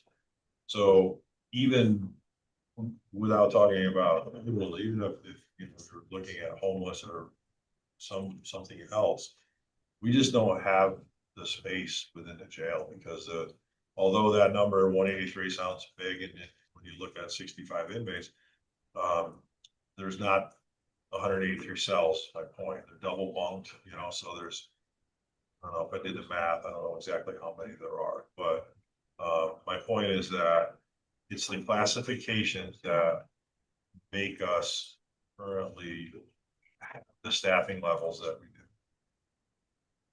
So. I don't know how many cells that Saratoga uses, over Albany. Albany is much larger. Saratoga is, certainly larger than ours. But their success rate has been pretty good. Yeah, like I said, so Albany County, they have over 2,000 cells, or 2,000, they can hold 2,000 people. In Saratoga, I know it's around 700-800. If we had empty pods, we don't have, I don't know, I've heard that come up before, and we've never had an empty pod. Well, I just make that clear, but They have empty space, do you know? we don't have empty No, space. do In they have fact, empty space where they're keeping their homeless? Cause if we could pay $50 a night instead of oh, no, they $150 do. a night, that would even be a savings. They do. They have, Albany County's set up like a hotel, like it's, well, it doesn't look like a jail. They have vacancies. They have But vacancies. they have empty pods, yeah, they, you know. No, I mean, if they still had room available, it might be cheaper for us to pay ours to get No, out put there. our prisoners down those place. No, No, I'm talking about our homeless. Homeless down there. Send them down there for $50 a night instead of $150 a night would make sense. That might turn them away from coming here. They have, there's staff in place, both of them. They have social workers in place with both. Yeah. To help with, it's not just, wouldn't just rent the space. They're helping them get their paperwork done, so they can Right, get back out. they on could the- do it for a fee, is what I'm saying. Maybe you could check with your friend, and ask. Sheriff Apple. I should do that, yeah. Passing. So I do a different question, back to the youth. I understand that you said it would cost significant money to modify the jail so that you could do the youth. I think we paid several $100,000 last year for the youth to be in different counts, different locations. So is there some way you could look at like maybe how much it actually costs? Because significant money is 100,000, we're still ahead. If significant money is 60,000, we're still ahead. Even if it's 200,000 after 2 years, we're still ahead. So I didn't know what the significant. Building a building. Right, and Cassie, one of the things when you and I had that discussion, and we don't know the feasibility of it, but we still have the house that sits right next to the jail. That you said, you know, what would it take construction wise to get that into a youth detention, and then it's right next to where the sheriffs and the corrections officers are. Is that a possibility? Well, and I sent you all an email, well, not all, the chairman, so chairman of my committee, so an email of what the requirements are for to have such a facility. And in typical state fashion, it's ridiculous.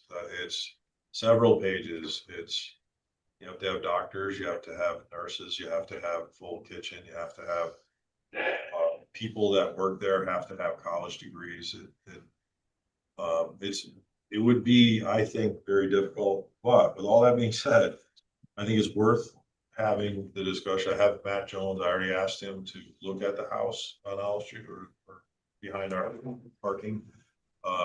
Because that is structurally sound, I believe, you know, and he agrees. Recently, thanks to Lisa and DMV, scanned all the records. That house was full, completely full. You could be on that show Hoarders, you know, full of records from 50 years ago, 100 years ago, whatever. But then now it's pretty much empty. So that it is something I have asked Matt to look at it and see what it would take. You know, I don't know if the heat's ever been on in those years, but that would give us some, you know, we as a small county, we don't need a lot. We only need space for 2 or 3, but my point is, if I could, and I certainly look forward that to all of you if you'd like, but it's very lengthy, the requirements that you have to have. Like the food and the doctors and everything, we already have that right next door. Right. So that ought to be covering that part of it, I would think. It's all part of the same facility. Yes. That's why it would have to be close to the jail, in my opinion, either in addition to the jail or that house. I'm just asking because it was like, it came up again yesterday. It's Sure. another state mandate, became raised the age, and now we have this outcome. Now we're paying a portion to house these people and Yeah. just looking for other ideas, because No, we I have no agree. control. Yeah, I agree. And Matt's gonna get back And to if me you're on the felony house. age 17, we end up with this huge bill. Yeah, We had part of that discussion with Matt, about in addition to the jail, Mhm. there's limited areas where it come out, because the office space couldn't go to the back, to the sides, would have to come front. And I'm not sure there's much room behind the jail to extend the jail. And the other place to put it would be going to the fenced in area there. That's the only other area that we look It's at. just the admin. Just the The admin. admin area, bring it out. Yeah. That's what we do it.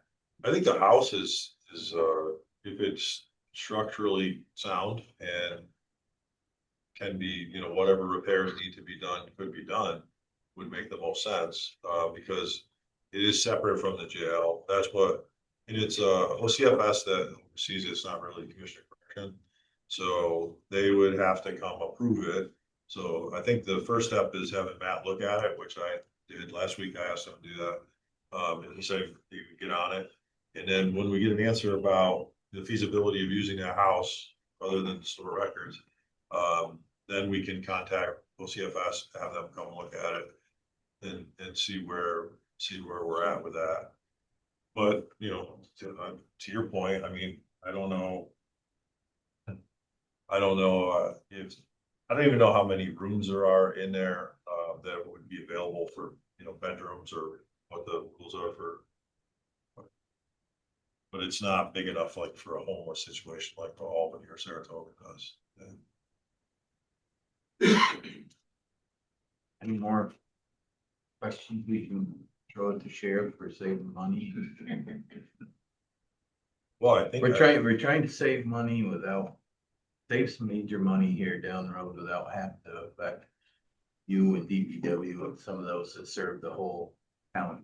Serve everybody. Right. We don't want to be taking out of places that serve the whole county. Well, no, and if I could, I mean, I'd just like to say that, you know, I've watched some of the meetings, like you, I am an elected official, I answer to the public. You know, I know there's been a lot of stuff back and forth, but I would like to, just offer up that with our office, I don't think there's another county department that has over $1 million in revenue that pays for up to 18 employees currently. You know, I've been the sheriff 13 years and we've built a department that I'm extremely proud of for the men and women that work there. We've done it in a conservative fashion as far as financially. I can say, unless the treasurer proved me wrong, that I've been under budget every year, even in doing all that. But yeah, I just wanted to point that out because sometimes I think that gets lost in these meetings when we're talking about costs. You know, the SROs, for instance, you know, the schools all pay for those. And you know where all the money, all the other money is coming from. It's well over $1 million that we're bringing in. And I think that today I tried to do what I could do by giving up 3 positions, 4 cars. I don't know if anybody has a total, but we're running with that. But I just wanted to say that we're obviously willing to help the county through this financial crisis. I understand it. And I do understand that the people are concerned as well, as are my employees, our county employees who may not get a raise. The people that I said that aren't going to get raises this year, they understand that, but they also are taxpayers. So they understand not only are they not getting a raise, but they're going to pay more in taxes. So just wanted to point that out for those that may be listening online and have a lot more answers than apparently we do. So Appreciate that, Sheriff. Thank you. If you got the Thank you. information, right? well, don't let the facts get in the way of a good story. That's right. Thank you, Sheriff. Thank you, Rick. Thanks, Sheriff. Tony snuck it behind us. Last, but not least. You might be at least by the time you get done with them. That house over there, maybe like, you know, I'm sure that. Remember that would pass and things. Well, good afternoon. Thanks for letting me switch, Sheriff. By the time they take it up with inspections.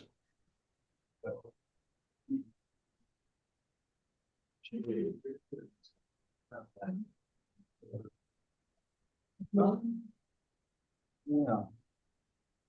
You guys ready? We are.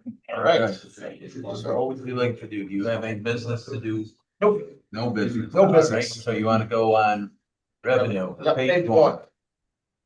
And as I do this, if I could, I just have, I do need assistance on one of the items that relates to revenue. But our revenue continues to be what we have, comes from the state. One chunk supports our crime victim services office, and small county, we're very fortunate to have 3 people who really do an outstanding job. We've been in the courtroom a couple years ago during a trial, or the last few months, the double homicide out of Fort Anne. You can see a lot of people coming with a lot of great concerns, and those 3 ladies do just an outstanding job for us all. The area where I need some help. So what the state has done, and this is the aid to prosecution and the discovery grant, those numbers have gone up significantly. At least the aid to prosecution has. Al will know that.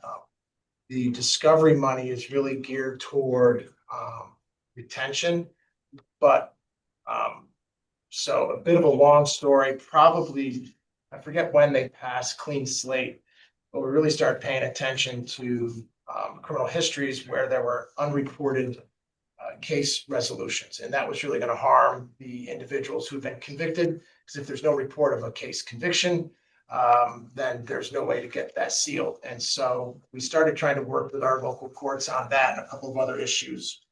And then and have experience in trying to navigate those troubled waters, if you will. So then jump to when the state came out with discovery money to address the huge burden they placed on counties in 2019. They decided a few years back to use arraignment numbers. And the first time I got the arraignment numbers, they made no sense. They were so much lower than what ours actually should be.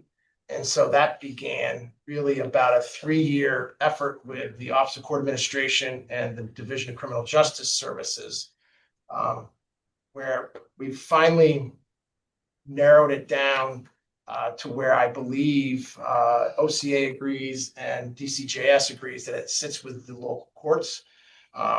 So I would ask you to work with your judges, encourage them to please work with OCA with the training.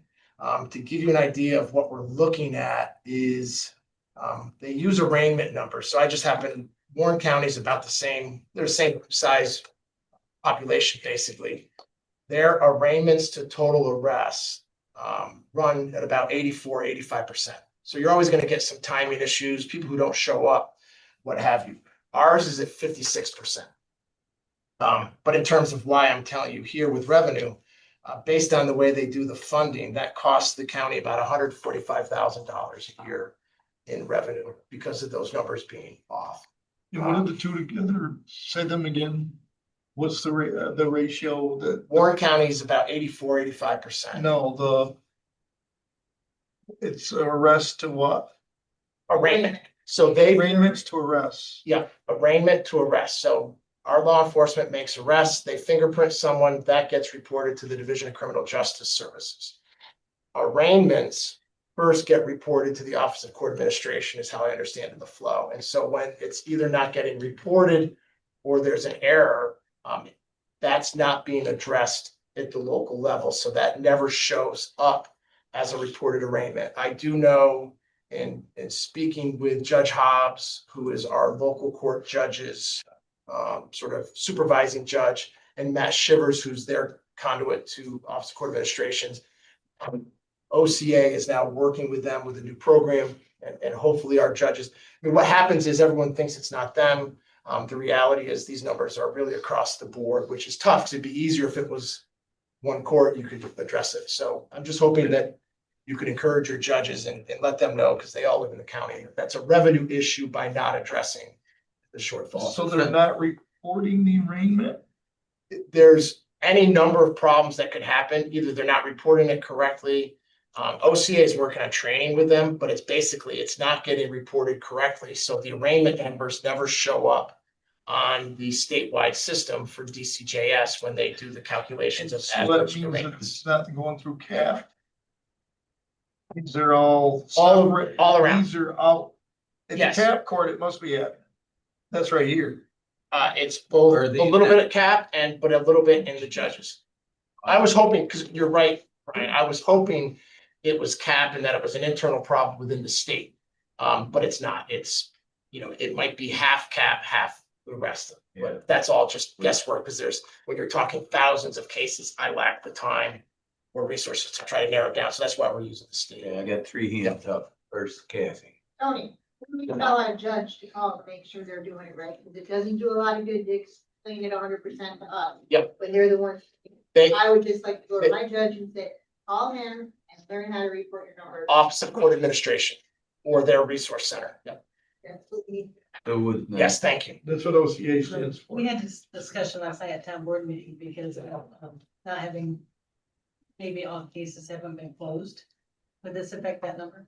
If all cases have not been closed? That's a different issue. So than this, we've worked on that by having, what we do is we have a system where when someone gets arrested in Washington County, let me start. When someone gets arrested in New York State and gets fingerprinted and there's an open case, undisposed of case in our county, we get notified. And so then we notify the judge and the defense attorney.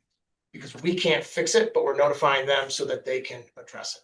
And most of the judges have been good about saying, oh, thanks, and take care of it, and some, What about a lot Don't. of cases? what's that? What about a lot of cases? It's a lot of cases. I mean, it's a frequent problem. I think Clean Slate brought it to my attention in the sense that there's a provision in the law now to help people, but if there's no case disposition reported, then they're being deprived of that benefit because they show up at the border with an open case, the border's gonna hold you. So we're just trying to help Thank the you. courts address it. Dana. Yeah. Thank you. I have two questions, so there's a specific time frame. This measurement with that.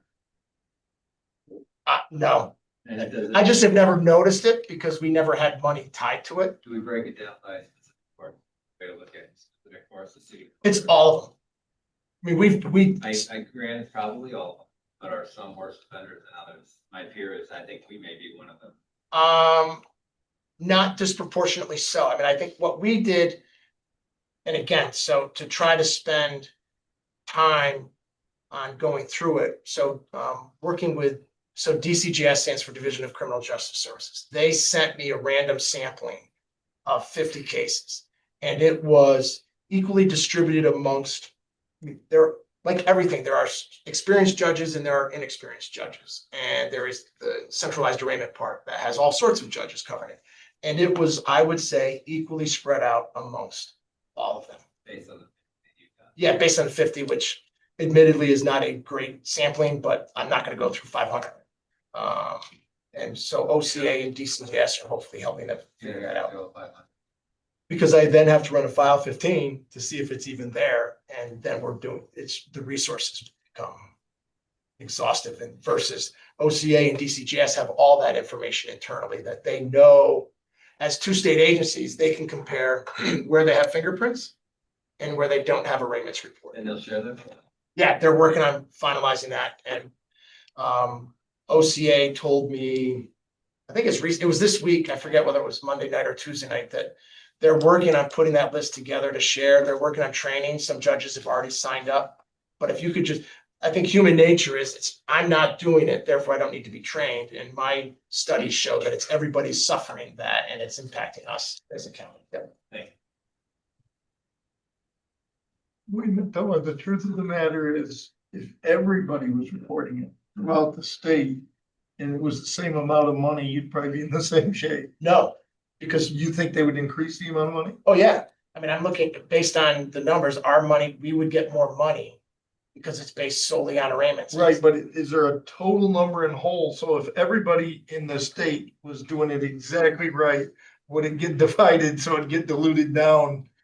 Well, there are more counties doing it right, because most counties have city courts that account for a lot of their business, and those are Office of Court Administration courts, so they have trained staff. So it's impossible to say that my numbers, that it would be that much, but the reality is we are grossly under what other counties are, and we shouldn't be, and that means that it's based on our arraignment numbers not being reported accurately. So would it be the $145,000? I don't know. But it might be 100. It would be more than 100, correct? Especially when and I'm not all that worried about other counties. If I can correct my problem and get us more money, then the others will follow suit and it'll work out. Yeah, we got it. We'll get after, we'll ask the question. Since we don't have the data, we can't tell if there's any improvement. Right. We will next year when we see that jump, but OCA is working with them. They came out with a new program to assist, so they just need to work with OCA, and the problem really ought to take care of itself. Yep. Thank you. Um, That's it for, revenue, right? revenue, yep. Okay. 23, 22. 20 starts at the bottom of 23. Yeah. Basically, our staffing pattern is supposed to be the same. No changes on any of those numbers other than the costs that have gone up that are outside our control and your control. I can spend time on each person if that's what you like, or if there's any specific questions. I know there's been some proposals previously to change some of the numbers with centralized arraignment part, et cetera. The cascading effect of that is problematic. I would submit, and especially this budget season, so. You're pretty flat. I'm flat, but I know some others were looking possibly to increase the number for attorneys attending centralized arraignment one. But I don't know if that We got never changed. the- It was in his proposal, so maybe it got pulled, but I thought the only one we heard was the grant money to pay the public defenders more money. That wasn't on, or that was. Yep. I could be wrong, but That was on, in general. there was a proposal within his, which, I mean, I think the reality is, you know, everybody thinks they're underpaid, and I think there's a lot of truth to that, but I also think when challenges we're facing, so that's why my number's not that way, but there is an impact if to it, but, and maybe what was circulated back in September included it. Okay, so it changed. We're spending well north of 50, probably 60, 70,000 on law books around this county. You know, there's 17,000 more. So what that is Your portion of the license. of the Westlaw license. Yeah, correct, but which they're all doing is- it together. Right, and Right, so that- that They is, are doing it together, yeah. and then the other three A that lot of money. it is, but it's by far, I mean, What's the to cheap? give you an idea, 13 years ago when I left private practice, that's what I did. In private practice for one person, so, Paid too much back then, we're paying too much now. well, but no, I mean, what my office pays for 8 people was 1, so the government rate is, and it's, I mean, it's certainly used a lot, but there's unfortunately, there's no way around it. The other pieces in there are, there's what we call the grade book that has all the laws so that people have them on their desk and on the road with them. And then there's vehicle and traffic and penal law specific. And so those are what's included there. Jumping down to office equipment, that's been used, a good chunk of it. And so what happened was when I did my estimates to put into the budget, we had a printer. That printer then decided to go kaput and we bought a new printer. So the question is, I mean, we've always kept it at 3,000. Some years we use more than others, depending on what happens with equipment. So is that one of those things that you should buy it now and not buy it in 2026? We've bought, yeah, so the only thing we don't, like, what we don't control is what breaks. You know, so right now we have, our copiers are relatively new, that printer's new. It's interesting, we're paperless. 90% of our office is paperless, but with the changes in Discovery, we use more paper. Because of what we have to push out to defense in the courts, which is ironic, I guess, it might be the best description, but. Spend billions on like computers, softwares and everything else and spend more on paper on top of it. Yep, we still have to print. Only just out of curiosity. With those murder trials that we've had here at the county. How much is the whole cost of that?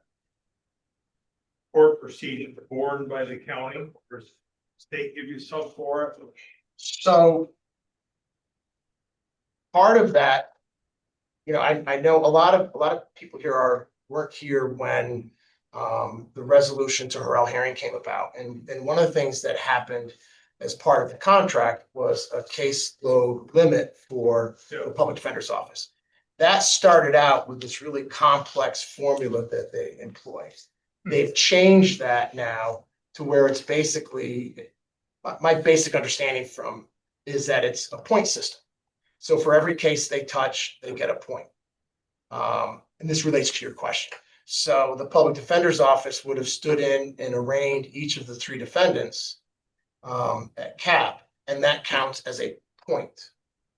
But none of them are represented by the public defender's office. So the one guy has private counsel so far. The other 2, one has 2 attorneys assigned, the other has 1 attorney. And so unless the assigned counsel's office through Tom Chaffee they don't get money for that purpose. They get a block of money. But if I were to bring in just a summary of all of the discovery that we've had to go through, and presumably they have, it would be a stack of paper that tall, just listing what it is. So I shudder at what that's going to be.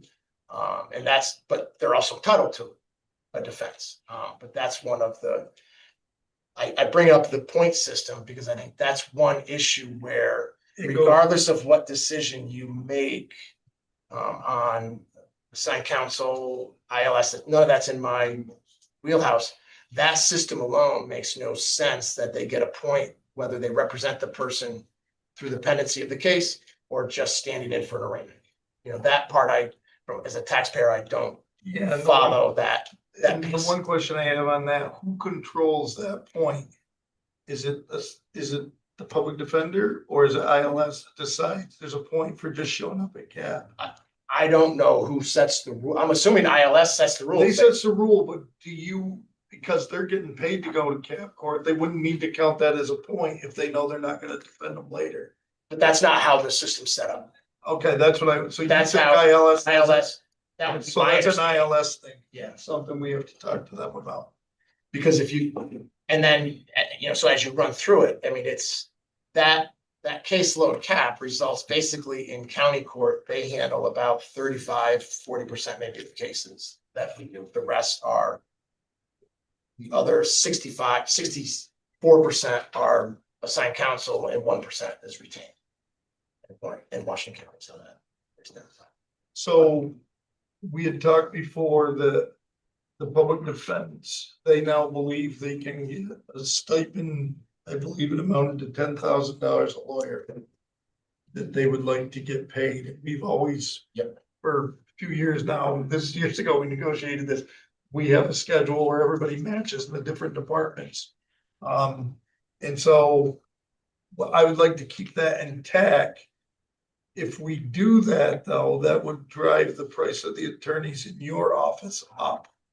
And so where we have the discovery funding, that has not been definitively stated as what we receive, but that's what the state is anticipating. And part of that is for retention. So there would be money there to be allocated that way. But you're right. I mean, that's, there, with the caseload cap, there is, and this is a quantitative statement, not qualitative. There is pay inequity when you have a cap on one group versus No cap. Dan's not here, so Well, there's even no cap on the central arraignment or the assigned counsel people.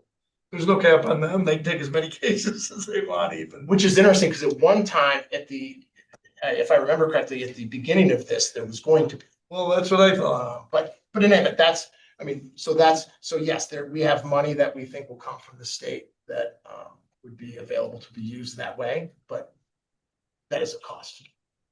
No doubt. And you would use it that way or no? Or you prefer to use it another way? Otherwise, I would be covering 17 courts and county court and CAP and drug court all alone. Wow, we get our money's worth. Given that All of a sudden your salary wouldn't look so big to you. Or else either. Trust me, if you look at what I do versus what you pay the others, then that probably wouldn't be an accurate statement, but.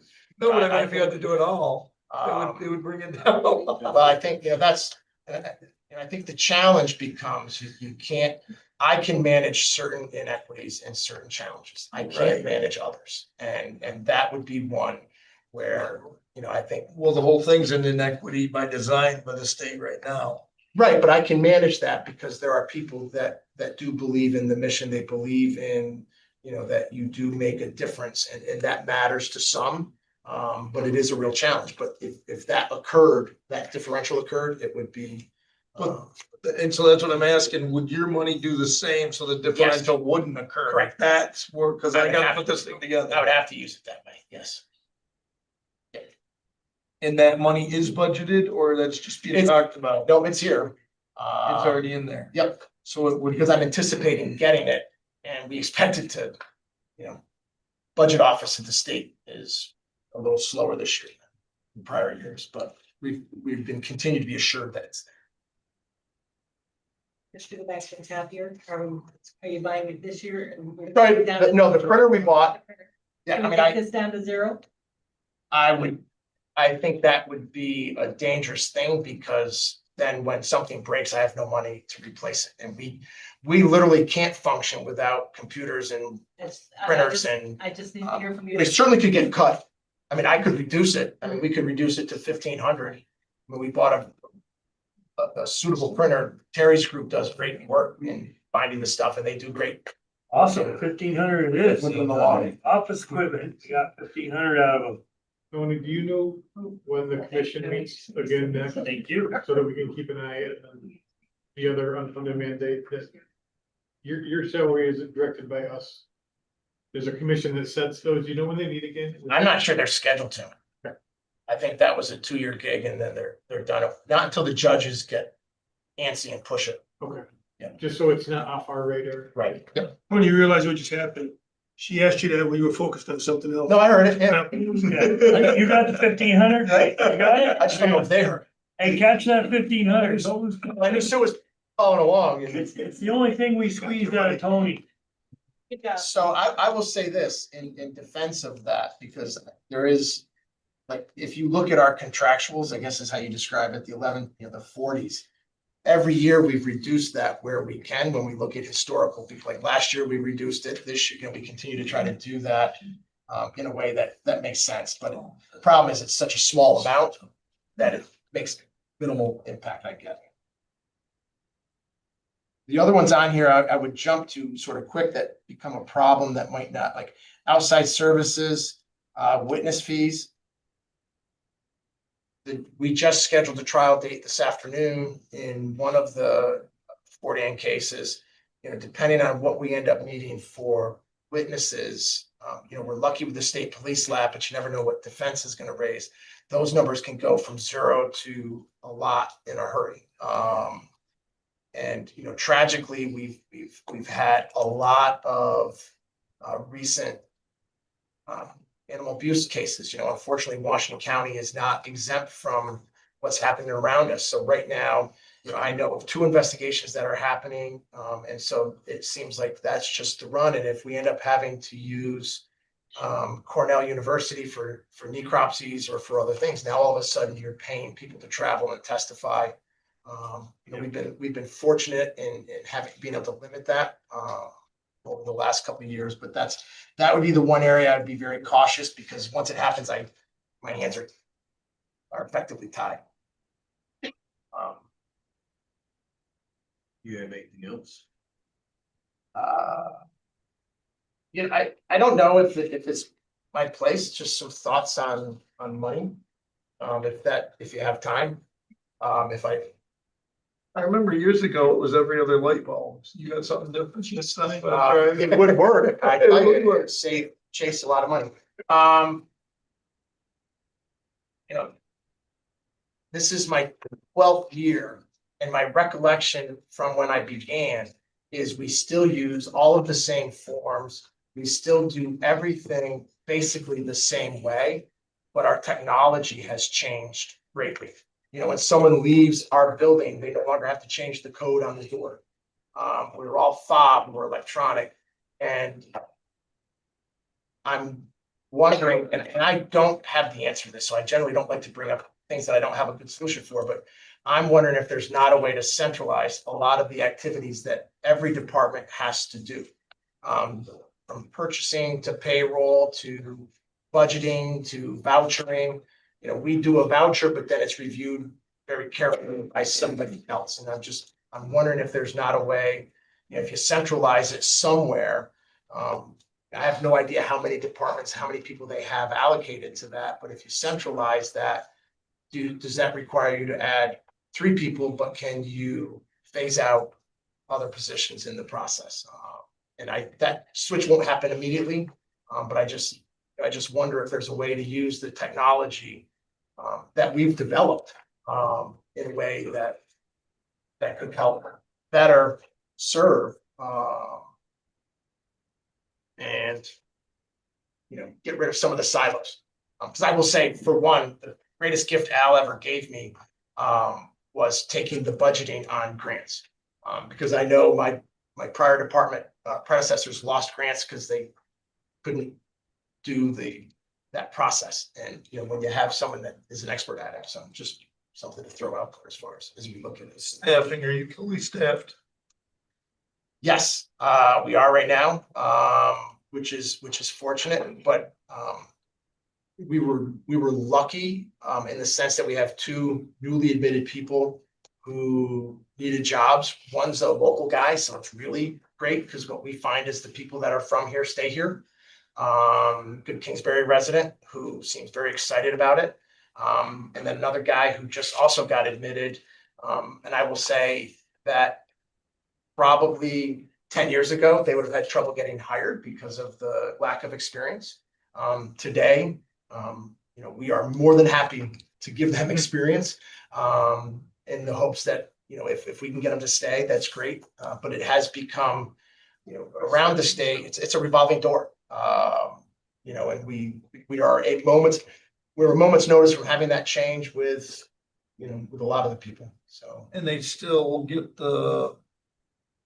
from the state, if they work for a municipality, they get that forgiven on their college loans and stuff like that. Student loan forgiveness, as of right now, I think it's still in place. And that is, you know, that's something that a lot of, you know, I never would have thought of at the beginning, but there's a lot of people that count to that 10-year mark.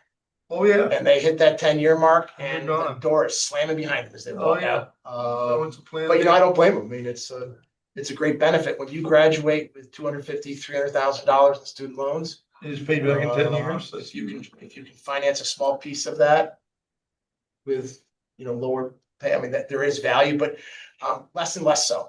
You know, I know Danielle and her group helps with the search, but guy that we hired had left another place, private practice, and talking to where he was. 25% of the attorneys in the graduating class in Albany Law, according to this young woman that's gonna be working for him, they don't want to work in a law office setting where you have to go to court. So, you know, that's the outlook challenge. I don't know what they want to do. But the reason why is fascinating. They want to get yelled at.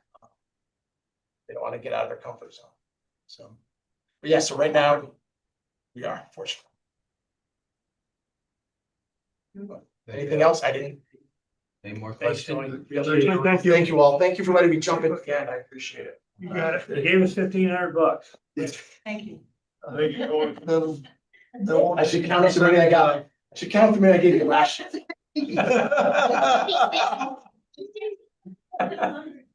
Is the percentage? Hey, the sheriff gave up 4 cars. Thank you, guys. Thank you. Is there anything else come before? We actually got 6,000 so that's kind of interesting. Deb is It gonna was back speak for to more. us about salt, I believe is why you're here. Because I just got a text. Yeah, I would like to, just because we're in the budget process and I didn't know if there was any way to get out of the. So when we put our bid out for salt, and we can all go back and watch a video, We voted for it. we knew the risk, and the towns that signed on knew the risk too. That the OGS price could be less, and we still decided to go forward with it, so. I think one town is trying to get out of it, and I just don't know if that's right or how that's gonna work for It was $20 cheaper. 20. How much cheaper is it? And the thing is the quality, 17. the quality was the question of the other one though, too. I mean. Well, the one that won the bid is not, so American was the one that we had so much trouble with. Atlantic was the one that bailed us and a lot of other places out. Appalachia, everybody's an A, so it makes it hard, but Appalachia's the one who won the bid. So you don't know who's obviously gonna win the bid. But anyway, Do they have good quality or not? We don't know that, do we? Appalachia has a much better reputation than America. Or a much better history. So that's just a refresher on what we agreed to. I hope that we don't have problems with renaming. I'm not clear, but who did we go with? Atlantic. We went with Atlantic, and they're more expensive right now, or we don't know the bid has been on. The bid that we put out in the spring is more expensive than the OGS contract that just came out. And as you recall, you have to put in what you want on the OGS contract by May 30th or something. So we did our bid before that. We weighed the pros and cons and the risks, and we agreed to accept that bid. And we agreed to, in certain towns, and I sent the list of the towns that all agreed in certain villages to go with that to the vendor, which is Atlantic. So, The difference was, I don't know exactly. I thought it was $20, but it I could thought it be was 15 or 17. 17. It's, $17. I believe it's 72 on the OGS bid, but I did not look up the, Last spring, I thought it was 78 and 93. And we just came in at 90, or at 72. So I think there's $20, but I could hear. But the Atlantic salt is a lot hotter than the American salt. Atlantic salt is good salt, you know, even though it costs more, you're getting more out of it. they using less, Per mile, you're getting. using more. less. Yeah, and you Yeah. could be, that cost Oh, yeah. difference could be made up. So the difference could be made up, you don't know. This time it's with Appalachian, so we don't know. Yeah, I We don't We know. don't know. Huh? Theirs might be just as good as Atlantic's. It doesn't make a difference, we're committed now. That's what I wanted, I just That's wanted what to I ask, so I knew wanted to- since we're in the middle of budget, so everybody could hear that we can't do anything about it. So, Thanks, Dad. yeah, Probably asleep. All right. I'm sorry. thank you. Appreciate that. So you wanna stay a little longer and chat? Yeah. Were you bringing us more relief in the budget? I haven't seen this. The sheriff did come through for you on Carnival. Boy, you guys drive a tough bargain. He didn't give them up, I did. It doesn't come out of his budget. Are we, Ryan? Are we adjourned? We're adjourned unless you. Let him go. Let him go. Should we, we're